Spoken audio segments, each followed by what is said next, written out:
Muy buenos días niños, hoy día nos reunimos nuevamente en nuestra clase de lenguaje y comunicación. Hoy día ya es miércoles 7 de octubre de 2020. ¿Con qué partiremos hoy día? Bueno, partiremos haciendo la revisión de la actividad que quedó pendiente el día lunes, que usted debería haber resuelto en su cuaderno. ¿Recuerda de qué estábamos hablando el día lunes? Muy bien, estábamos hablando sobre los artículos informativos. ¿Cuál es el propósito de un artículo informativo? Muy bien, entregar información, ¿cierto?, sobre temas diversos que son de interés. ¿Cuál es la característica del escritor de este tipo de texto? Perfecto, que sabe del tema o ha averiguado. Y nosotros como lector, le pregunto, ¿tenemos que tener conocimiento sobre aquellos temas? Perfecto, no necesariamente. Por lo tanto, eso nos permite inferir que el vocabulario es un vocabulario simple que es posible de entender. ¿Estos textos tienen estructura? ¿Y cuál sería esa? Muy bien, tienen una introducción, un desarrollo y una conclusión. Y acuérdese que cuando son muy extensos, por lo general es posible encontrar subtítulos dentro del desarrollo que ayudan a delimitar los temas y a saber de qué tema se está hablando específicamente. Muy bien. Entonces partamos con lo que nos convoca hoy día. Primero que nada vamos a hacer una revisión sobre la actividad. La primera pregunta señalaba en qué párrafos encontrábamos la introducción. ¿Recuerda? En el párrafo número 1, y de ahí claramente podíamos identificar el propósito del texto, que era entregar información, que es lo que tiene que ver con la segunda pregunta, sobre el fenómeno de las flores de hielo o de escarcha, ¿ya? Es decir, de cómo se formaba. Párrafos 2 y 3 son el desarrollo, ¿se acuerda? Muy bien, ¿cuáles eran los dos temas? Perfecto, de las flores de hielo que se formaban en los océanos y de las que también se forman en agua dulce. Y la conclusión, muy bien, en el párrafo 4. Fíjese que es fácil cuando hacemos esta lectura activa.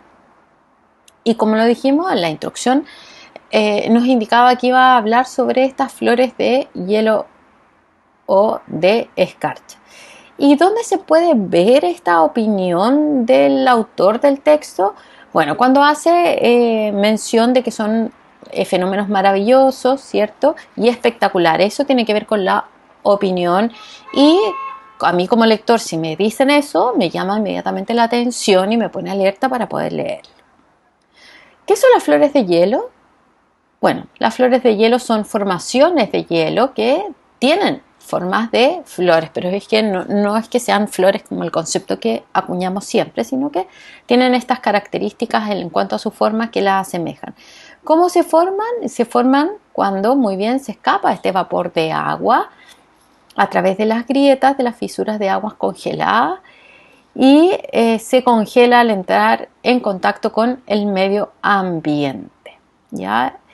En agua salada es la sal la que permite esta cristalización, y en el agua dulce a su vez son las partículas de polvo, polen o que están en suspensión que permiten la cristalización.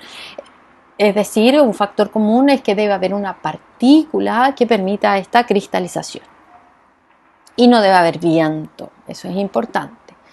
Ahora te pregunto, ¿qué sabes del agua? ¿Con qué la asocias? ¿Qué te gustaría saber en torno del agua? Y recuerda, al final de la lectura, señalar que aprendiste, lo mismo que habíamos visto en el caso anterior.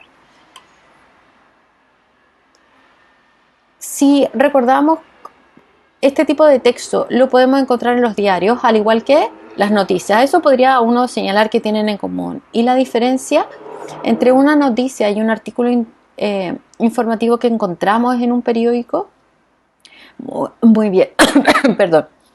La noticia responde a un hecho puntual de interés público, ¿cierto? Que acontece en un lugar, a una hora determinada, a alguien determinado, ¿cierto? Y que esta estructura de la noticia es totalmente distinta a la estructura del artículo informativo. Lo común sí es que ambos son objetivos y que los podemos encontrar en un periódico. Perfecto.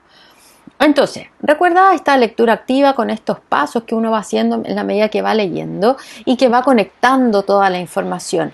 Recuerda, comprobamos con el texto anterior la importancia de establecer los números de cada párrafo, numerarlos, porque me ayuda a ir a buscar más rápido la información y a establecer con esta estructura, hacer la relación. Así que eso que quede muy claro.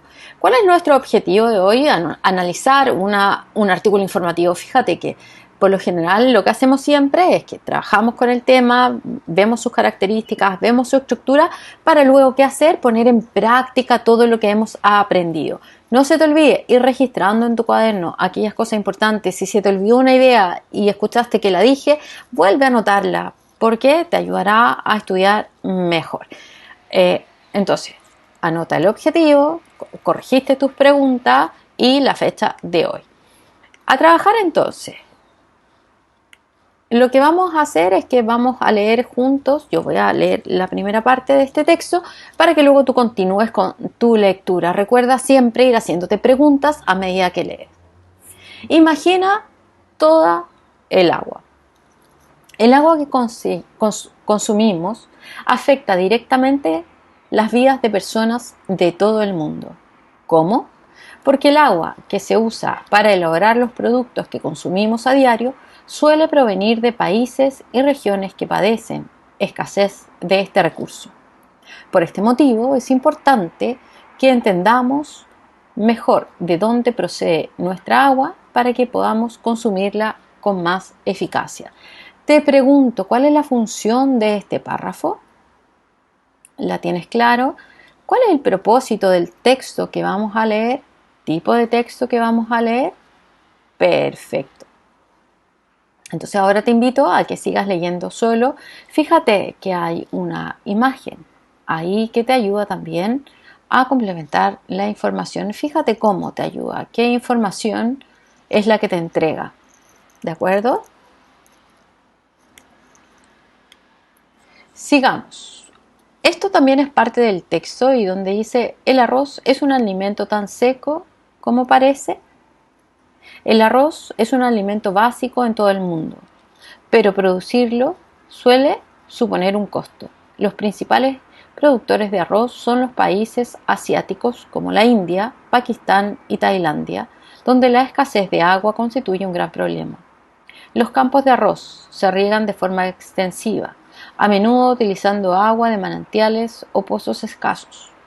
Los contaminantes industriales y agrícolas han degradado la calidad del agua en muchas regiones. Comisión Europea 2012, Guía del Agua.